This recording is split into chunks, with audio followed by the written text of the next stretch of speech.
L'agresseur est la Russie, répète à l'envi la presse et les politiques en Occident. Selon eux, l'ogre russe serait prêt à dévorer l'Ukraine. Cette petite musique médiatique revient en boucle depuis de nombreuses semaines. L'essayiste Michel Collomb dénonce une propagande de guerre. Sputnik l'a interviewé.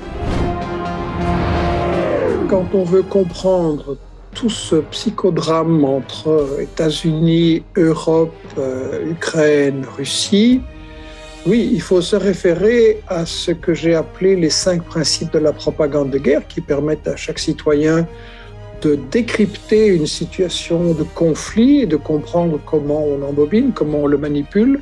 Et ces 5 principes, je crois, s'appliquent parfaitement à ce qui se passe actuellement, ces roulements de tambour, ces menaces, ces alertes constantes. La Russie nous menace. Il y a caché les intérêts économiques. L'Ukraine est une position économique, une agriculture riche, et toutes les multinationales se sont ruées là-dessus après le coup d'État, les multinationales US, je veux dire. Cacher l'histoire de l'Ukraine, cacher l'histoire de la Crimée et la travestir. Le 3e grand principe de la propagande de guerre consiste à diaboliser l'adversaire, à le présenter comme une grande menace. Mais quand on relit un peu l'histoire, il y a Baker, le ministre des Affaires étrangères des États-Unis, en 89, qui négocie avec Gorbatchev, alors président de l'Union soviétique. La négociation, c'est voilà, on va dissoudre l'Union soviétique, mais Gorbatchev a peur que l'URSS, la Russie, se fasse bouffer par l'OTAN. Et donc James Baker promet solennellement, nous n'allons pas avancer d'un centimètre vers l'OTAN. Il y aura ensuite les mêmes déclarations des dirigeants allemands et états-uniens, on ne va pas avancer d'un centimètre. Et en attendant, aujourd'hui, on a avancé de quasiment 1000 km en direction des frontières. Et en réalité, on diabolise Poutine, on diabolise la Russie, alors que ce qui se passe, c'est une expansion incroyable et dangereuse de l'OTAN qui veut devenir le maître du monde. Et Poutine, on peut discuter, je suis d'accord avec lui surtout, mais en tout cas, il a tout à fait raison de dire mais qu'est-ce qui se passait s'il y avait des troupes russes à la frontière du Canada et à la frontière du Mexique ? Vous ne seriez pas content. Et c'est exactement ça qu'on est en train de faire et qu'on cache à l'opinion publique européenne.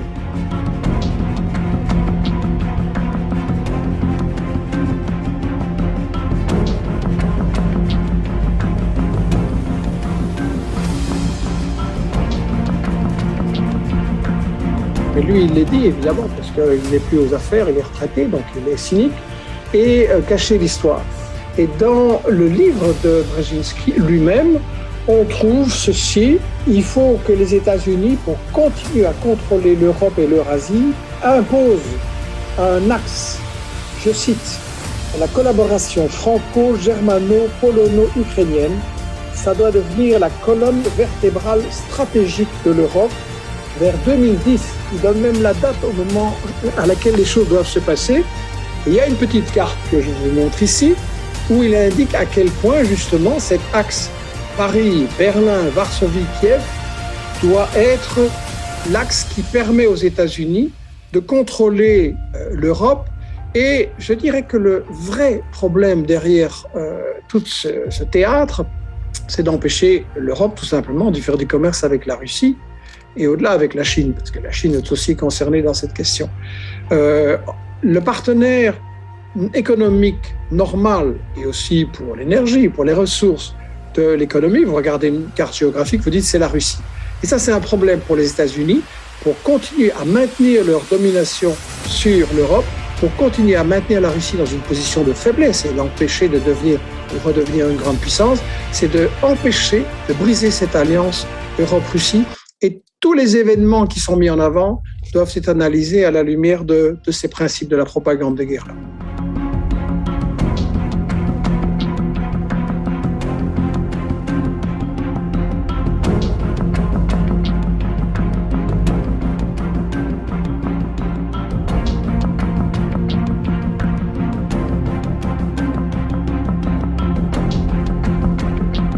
C'est pas moi qui le dis, c'est George Friedman, qui est un des principaux stratèges, conseillers de la politique internationale US.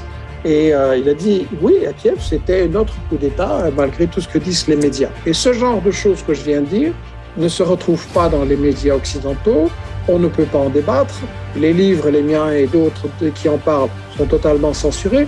Et donc le public européen est totalement privé des informations fondamentales qui permettraient de comprendre cette pseudo-crise, en fait. On diabolise l'adversaire en lui prêtant des intentions d'agression, mais ça ne tient pas. Et en fait, on cache le fait que le régime à Kiev prépare une agression contre les territoires de l'Est et de Donbass, veut les recoloniser, veut les soumettre entièrement à son autorité, et on manipule l'information sur ce plan-là.